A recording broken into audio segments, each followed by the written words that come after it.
Hello learner student teaching diseases చాలా రోజులైతే ఇది అవుతుంది కానీ తొందరగా కంప్లీట్ అయితే కావడం లేదు ఈ లెసన్. ఇప్పుడైతే మనమైతే కంప్లీట్ చేసుకున్నాం. ఇంకా లాస్ట్ ఈరోజు ఎట్లయినా కంప్లీట్ చేయాలి. ఇది ఉంటుంది ఇంకా మనకు వ్యాక్సినేషన్ అయితే ఉంది, చెప్పేసుకున్నాం. Vaccine is a dose weak germs or of a disease which is introduced into the body of a healthy person to build up his resistance towards that disease. ఇప్పుడు మనకు ఇంజెక్షన్ అయితే చిన్నపిల్లలకి అయితే ఇస్తారు. పుట్టిన పిల్లవాడికి 10 years పిల్లవాడికి అయితే ఇంజెక్షన్స్ అయితే వేస్తారనమాట.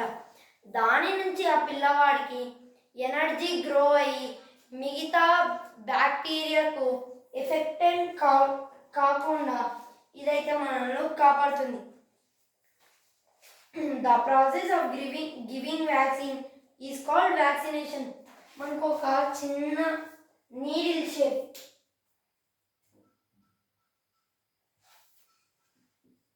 ఇలా ఉండి ఇక్కడ ఒకటైతే ఇక్కడ ఒక చాంబర్ ఉంటుంది. ఈ చాంబర్కి కింద ప్రెస్సింగ్ మిషన్ అయితే ఉంటుంది. ఇది పిన్, ఇది నీడిల్ అంటారు దీన్ని. ఈ నీడిల్ మన బాడీలో ఎప్పుడైతే గుచ్చుకుంటుందో అప్పుడు మన బాడీలో దిగిపోతుంది. నీడిల్ మన స్కిన్లోకి అయితే వెళ్ళిపోతుంది. ఇక్కడ మనకు ఎంఎల్ అయితే ఉంటుంది. ఇదంతా మనకు మెడిసిన్ అయితే నింపుతాడు డాక్టర్. అంటే ఒక చిన్న డబ్బాలో తీసుకొని, ఇంత డబ్బా ఉంటుంది గైస్, ఇలా ఉంటుంది. దాంట్లో నుంచి తీసుకొని ఈ సిరంజన్లో ఎక్కించి మన చేతిలో పెట్టినప్పుడు ఇది ప్రెస్ చేసినప్పుడు ఇది పుష్ చేస్తుంది కదా, అప్పుడు ఈ చిన్న హోల్లో నుంచి మన బాడీలోకి అయితే వెళ్ళిపోతుంది. అప్పుడు మనకు బాడీలో రక్తంలో కలిసిపోయి ఇదైతే మనకు ఈ మందు ఉంటుంది కదా గైస్, అది మనకు మన అనారోగ్యంలో ఉన్నప్పుడు చంపేస్తుంది క్రిముల్ని.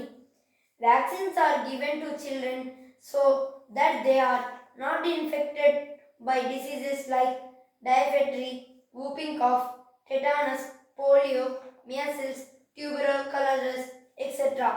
ఇప్పుడు మనకు పోలియో ఇంజెక్షన్ అయితే వేస్తే చిన్నప్పుడు, అది మనకు పెద్ద అయ్యాక కాళ్ళు అంటే లెగ్స్ అవుట్ ఆఫ్ కంట్రోల్ అయిపోతాయి. అంటే కాళ్ళు కోస్తారనమాట మనకు.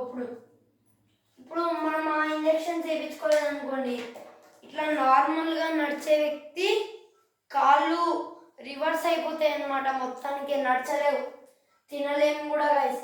అలా కాకుండా మనకు ఈ చిన్నప్పుడు ఏవైతే వేస్తారు. Vaccination in the children starts from the time of their birth. పిల్లలు పుట్టినప్పుడే వ్యాక్సినేషన్ అయితే స్టార్ట్ చేస్తారు. The children vaccinated against these disease on a time are usually protect for their whole life. మన జీవితం మొత్తం ఇవైతే కాపాడతాయి అన్నమాట. Different vaccine are available for different diseases. ఒక్కొక్క జబ్బుకి ఒక్కొక్క వ్యాక్సినేషన్ అయితే ఉంటుందన్నమాట. ఇంకా ఇది ఒక్కటే ఉంది గైస్, ఇంకా మనకు లెసన్ అయితే కంప్లీట్ అవుతుంది.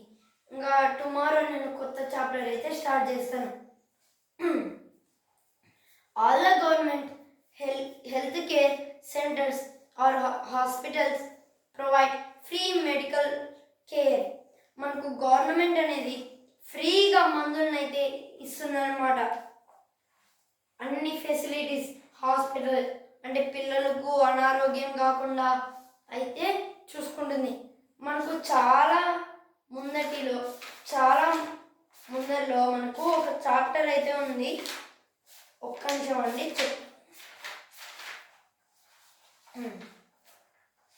Natural calamities. దాంట్లో అయితే ఈ టాపిక్ అనేది వస్తుంది, అప్పుడైతే చూద్దాం. ద పేషెంట్స్కు కూడా ఇట్లా ఫెసిలిటీస్ అయితే అందరికీ అందిస్తారు. The most basic unit of this system operates in rural areas. Rural ఏరియాస్లో ఉంటారు కదా గైస్, వాళ్ళకైతే ఇవి ఎక్కువ సపోర్టింగ్గా చేస్తారనమాట, which are commonly called public health centres. ఇప్పుడు మనకు జగన్ అయితే పెట్టించాడు కదా గైస్, క్యాంటీన్స్ పెట్టించి ఇంటికి వెళ్ళి అందరికీ హెల్ప్ చేసే లాగా పెట్టాడు కదా గైస్. అలాగే గవర్నమెంట్ అలానే చేసేదన్నమాట. ఈరోజైతే ఇంతవరకు అయితే లెసన్ అయిపోయింది గైస్. ఇంకా మనం నెక్స్ట్ రేపు అయితే కొత్త లెసన్ చెప్తాను. మ్యాథ్స్ వీడియో కూడా జరిగింది, ఇప్పుడు నేను అప్లోడ్ చేస్తాను. Thank you. Like and share, subscribe.